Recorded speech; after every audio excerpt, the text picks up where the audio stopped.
The most dangerous financial advice in the world is the kind that sounds responsible while training you to survive inside a system built to keep you dependent. Save more, spend less, work hard, be patient, trust the process. All of it sounds reasonable, and most of it is technically true. None of it explains why you can have a job, do the right thing, pay your bills, avoid luxury, and still feel one emergency away from losing control of your life. That feeling is not in your head. That feeling is data. Most financial advice was built for a world that no longer exists. It assumes you work for a company that values you. It assumes effort gets rewarded, loyalty gets recognized, and the system eventually makes good on its promises if you wait long enough. That world is gone for most workers. What you live inside now is something else entirely. A structure that demands devotion while drafting layoff lists. A structure that praises dedication while suppressing raises for 3 years in a row. A structure that calls you family in the all-hands meeting and restructures you out of a job by the end of the quarter. A structure that piles new responsibilities onto your role faster than it ever increases your salary, then describes the extra unpaid work as experience when you ask for fair compensation. The company will not look out for you in the end. The company will look out for its margins, its shareholders, and the cost of labor on a spreadsheet. And the cost of labor is you. Now, before this turns into another reason to hate yourself, stop. That is exactly how bad financial advice keeps working.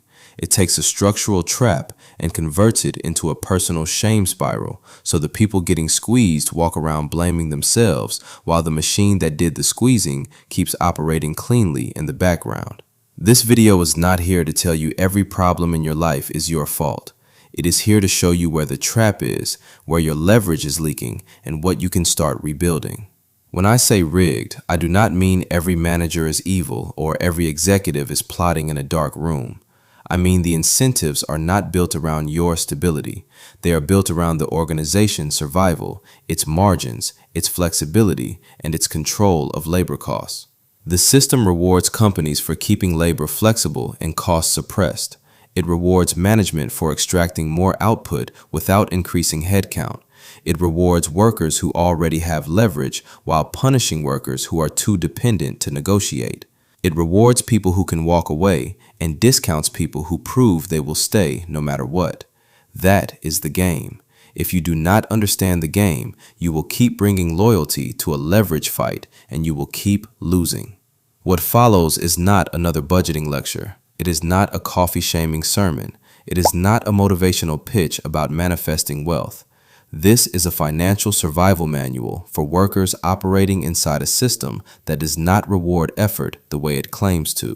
9 rules. No fluff, no moralizing. Every rule built around one principle. In a rigged corporate environment, your financial life cannot be built on hope, loyalty, gratitude, or promises.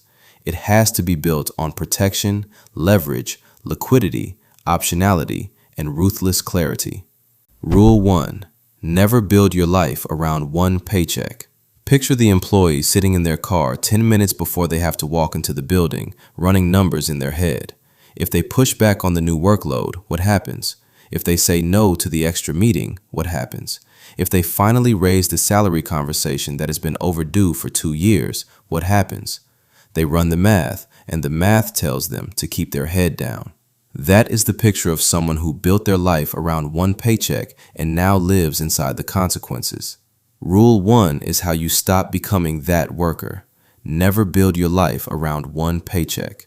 Most workers do exactly the opposite. They take a job, sign a lease that matches the upper edge of their salary, finance a car, accept obligations from family and friends based on that income, pile on subscriptions, fold the paycheck into a credit card payment cycle, and within 12 months, their entire existence is tethered to the deposit that arrives on the 15th and 30th of every month. Rent depends on it. Debt depends on it. Healthcare depends on it. Identity depends on it. Future plans depend on it. The whole architecture of their life depends on one employer continuing to need them. That is not employment anymore. That is hostage logic dressed up as adulthood. This is the employee who wants to challenge the toxic manager but remembers the car note. This is the parent who wants to walk out of the meeting but sees school fees, rent, and groceries lined up like guards at the door. When one company becomes the only thing standing between you and collapse, you lose the one thing that gives any worker dignity inside a corporate environment. You lose leverage. You start tolerating disrespect because losing the paycheck would destroy you. You absorb impossible workloads. You hold your tongue in meetings where you should be speaking up. The moment one company becomes your only financial oxygen, your boss does not need to control you with chains. Your bills will do it for them. The rule is not quit your job. Most people cannot just quit, and reckless exits make things worse. The rule is do not let one employer become the only thing standing between you and collapse. Build a cash buffer slowly, even if it starts at $50 a paycheck. Keep your resume alive. Maintain professional contacts outside the building. Develop portable skills that travel with you. Create some form of outside earning capacity if your situation allows, even something small. Refuse to let every raise immediately become a lifestyle upgrade that retraps you at a higher income. Your job can be your main income. It should never be your only plan. Rule 2. Treat raises as negotiated events, not moral rewards. If your raise strategy is do excellent work and wait for them to notice, you are not negotiating. You are auditioning for generosity from an institution trained to control labor costs. That belief is the most expensive lie in corporate life. Raises are not moral rewards. Raises are budget decisions. They are political decisions. They are retention decisions. They are timing decisions. They are damage control decisions designed to keep a productive employee from walking out the door. None of those decisions have anything to do with whether you deserve more money. The employee walks into the conversation thinking, I have done enough to deserve this. The company walks into the conversation thinking, what is the minimum adjustment required to keep this person productive and present until the next review cycle? That gap is where workers lose tens of thousands of dollars over a career, not because they failed, because they confused effort with leverage. And here's the part nobody wants to hear. Being noticed is not a compensation strategy. They probably noticed you a long time ago. They noticed you were valuable. They also noticed you kept accepting the old price. Visibility without leverage gets you a great job Slack message. Visibility with leverage gets you a check. A company can admire your work and still underpay you. A manager can like you and still have no budget. Leadership can know you are the most valuable person in the department and still delay your raise for 2 more quarters because the comp structure has not been refreshed. Performance can be excellent and still be trapped inside a salary band designed 3 years ago when no one expected you to take on this much. So treat raises like negotiations because that is what they are. Track your results before raise season starts. Bring evidence into the room. Projects shipped, outcomes delivered, responsibilities absorbed, cost savings produced, revenue influenced, training conducted, leadership demonstrated. Research your market rate using public salary databases, recruiter conversations, and industry reports. Walk in with a specific number, not a feeling.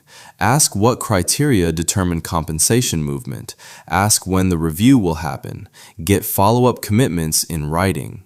Refuse to accept vague "we will see" language as a financial plan. A raise is not a thank you note. It is a negotiation over how much of your value the company is willing to stop discounting. If you wait until you are angry, broke, resentful, and exhausted, you negotiate from pain. If you prepare before the conversation, you negotiate from evidence. Pain makes them sympathetic if you are lucky. Evidence gives them something to approve. Leverage gives them a reason to move.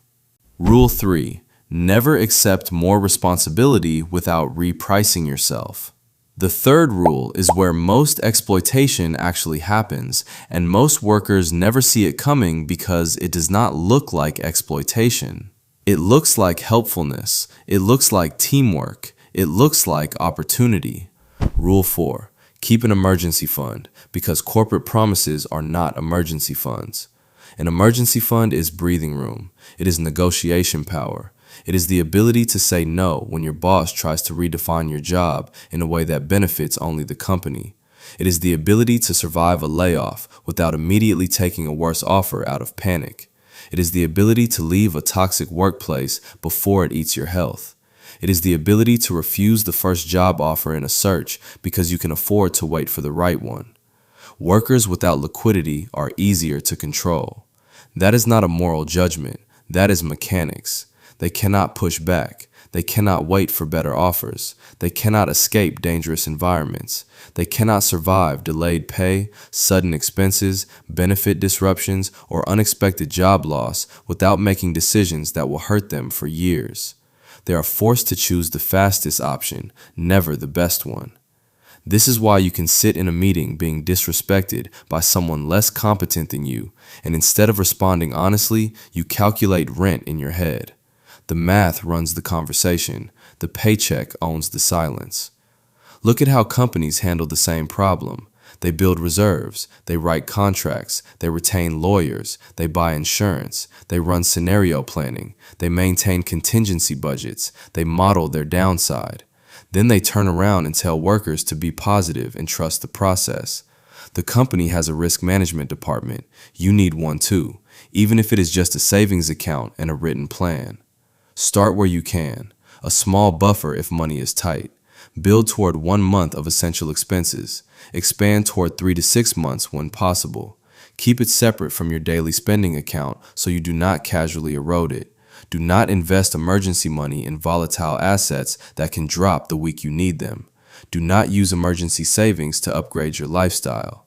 The emergency fund is not for vacations or furniture. It buys you time, safety, and choice. The project you led was not just the Q3 platform migration.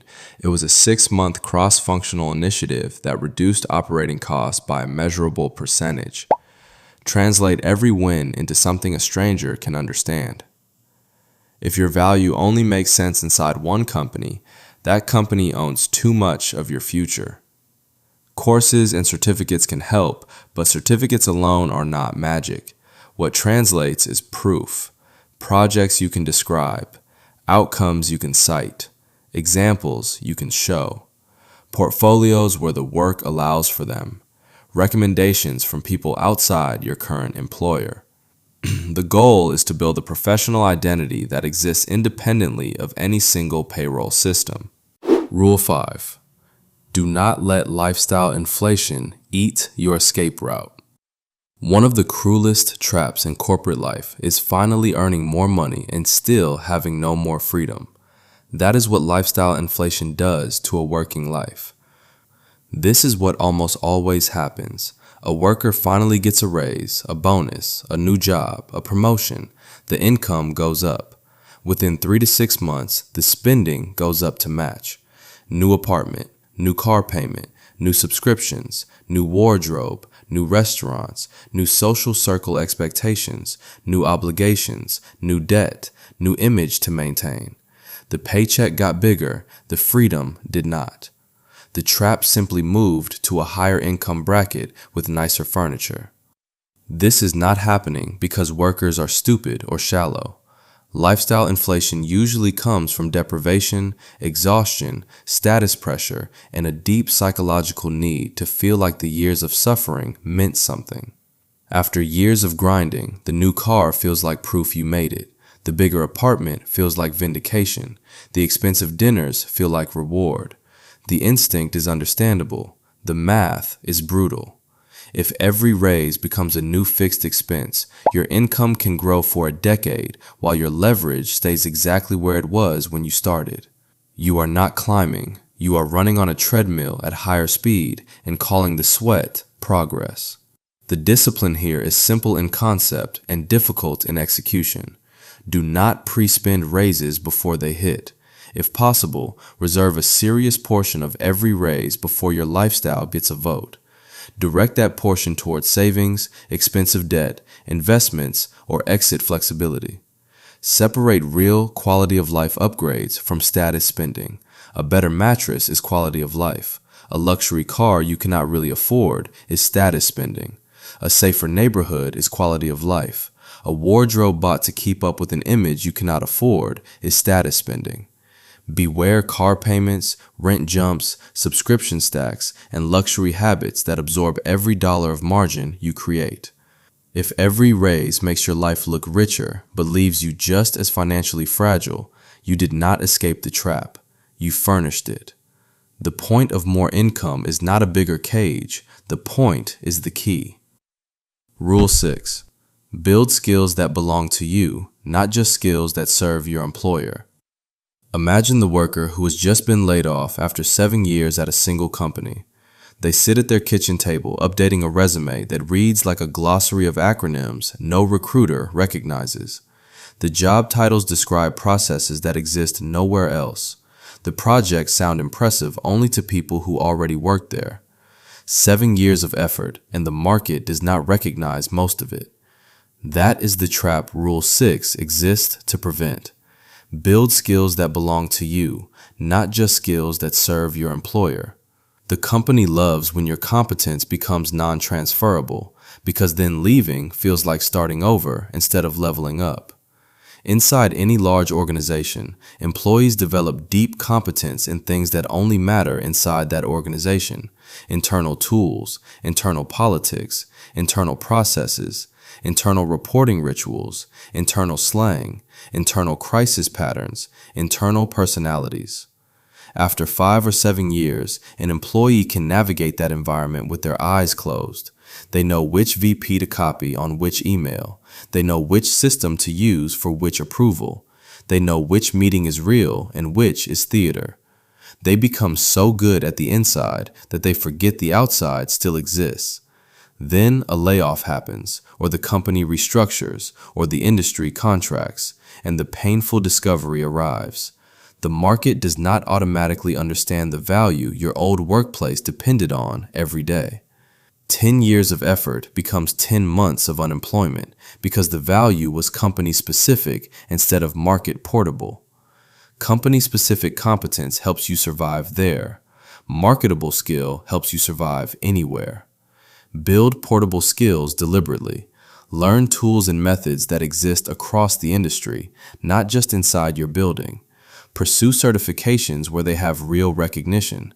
Develop communication ability, leadership, technical depth, sales capability, data analysis, project management, writing, negotiation, industry knowledge.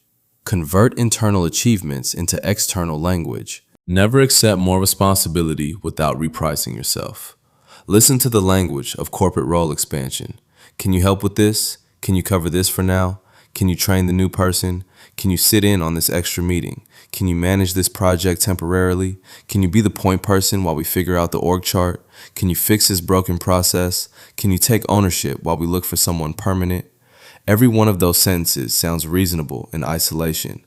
None of them stay temporary. Temporary becomes permanent. Emergency becomes routine. Favor becomes expectation. And the salary that was set when your job was much smaller does not move at all. This is how workers become underpaid managers with no manager title, unpaid trainers running onboarding programs they never agreed to design, invisible coordinators holding entire departments together with their inboxes, backup leaders carrying the weight of a director while still labeled as an associate, emotional support systems for managers who outsource their own anxiety. The work expands in every direction except the one that matters, which is compensation. When the work expands, the compensation conversation must expand with it. That is the entire rule. The moment new work lands on your desk, the conversation should become specific. Is this temporary or permanent? What is coming off my plate to make room for this?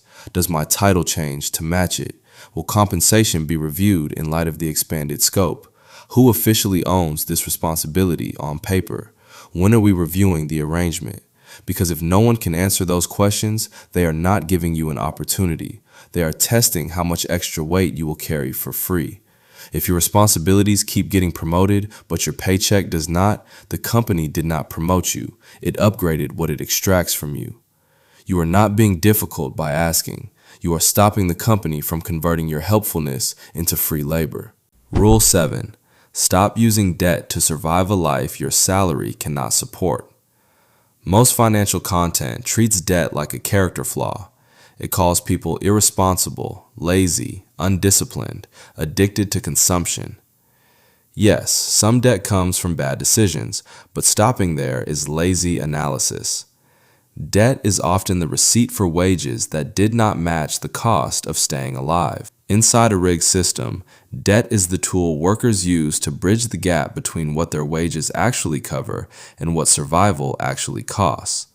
Credit cards covering groceries, personal loans covering medical emergencies, buy now, pay later schemes covering school clothes for kids, car debt protecting access to the job that pays the rent, student debt buying access to a job market that may still underpay you for the next 20 years, medical debt punishing people for getting sick inside a system that bills them like they chose it.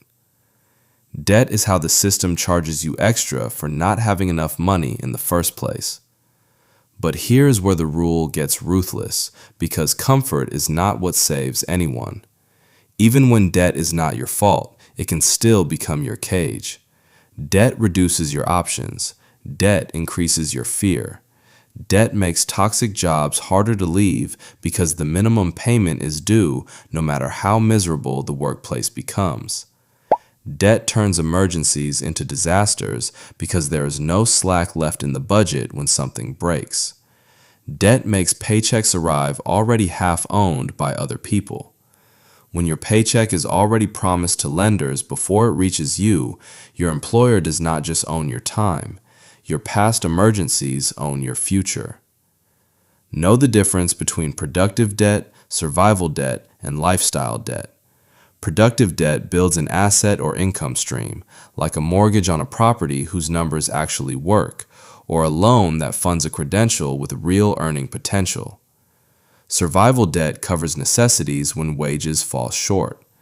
Lifestyle debt funds consumption that does nothing for your future. Treat them differently. The question is not whether debt looks respectable. The question is whether it increases your future options or reduces them. Attack high-interest debt aggressively when you have the cash flow to do it. Refinance when terms allow. Restructure when you are drowning. Avoid using credit to maintain an image of success you cannot actually afford. Do not ignore debt out of shame, because shame compounds slower than interest, but interest never stops. Your future paychecks should belong to you, not to your past. Rule 8. Invest like you know labor alone will not save you. Here's the part most personal finance content gets wrong. It treats investing like a hobby for people with extra money. Inside the system we are talking about, investing is not a hobby. It is what eventually frees you from depending on people who can fire you. And this section is educational, not personalized financial advice, because your country, tax structure, and risk tolerance matter more than any general rule a stranger on the internet can give you. Look at what labor income actually is. Your labor income has a boss. Your labor income has office politics. Your labor income has a performance review. Your labor income has a body attached to it, and that body gets tired, gets sick, gets older. Your labor income can disappear because someone in a room you were not invited to decided the spreadsheet looked better without you on it. That is the asset most workers are betting their entire future on. The point is not that everyone becomes rich from an index fund. The point is that labor income has a ceiling, a schedule, a manager, a layoff risk, and an expiration date you cannot fully predict. Ownership income is not magic, but it is not waiting for your boss to approve its existence every 2 weeks. If your entire financial future depends on your ability to keep selling your time, you are vulnerable in a way most workers never fully reckon with. The fix is not working harder. The fix is owning something. You need assets, not just effort. That means gradually moving some portion of your money out of pure consumption and into ownership.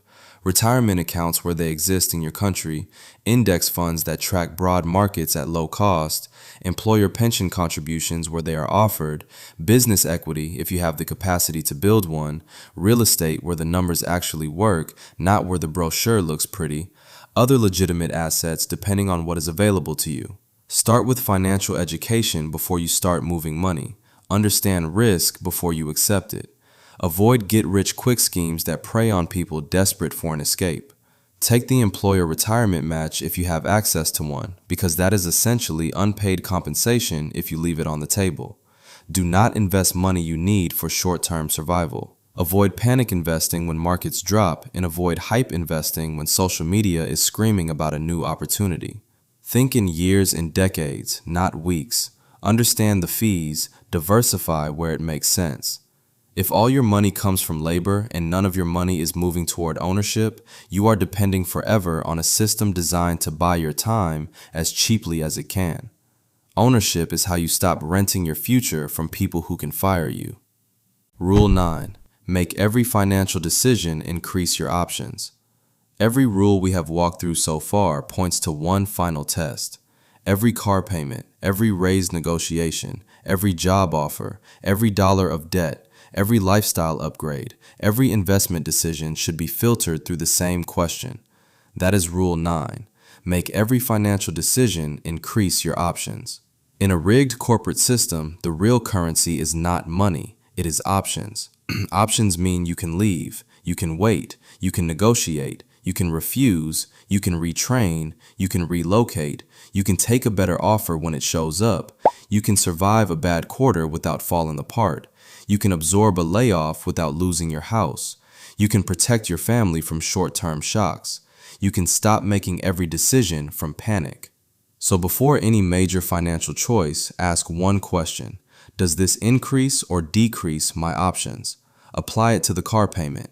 Apply it to the apartment upgrade. Apply it to the course you are thinking of buying. Apply it to the new debt. Apply it to the side business. Apply it to the job offer. Apply it to your entire relationship with money. If the answer is that the decision reduces your options, ask whether the trade is worth it. Sometimes the trade is worth it, but at least make the trade consciously instead of discovering later that you bought comfort with your escape route. Money is not just for buying things. Money buys room to breathe, room to choose, room to say no, room to recover, room to move. The system wants you financially cornered because cornered people accept deals free people would reject. Do not just chase more money, chase more options. Once you understand this, your financial life stops being about whether something looks impressive and starts being about whether it gives you more room to move. Options are what turn a paycheck from a leash back into a tool. These 9 rules will not make you rich next year. They will not bypass the structural problems of the labor market. They will not undo the cost of housing or the cost of healthcare or the wages that have not kept pace with productivity for 40 years. What they will do is make you harder to trap, harder to underpay, harder to scare, and harder to control.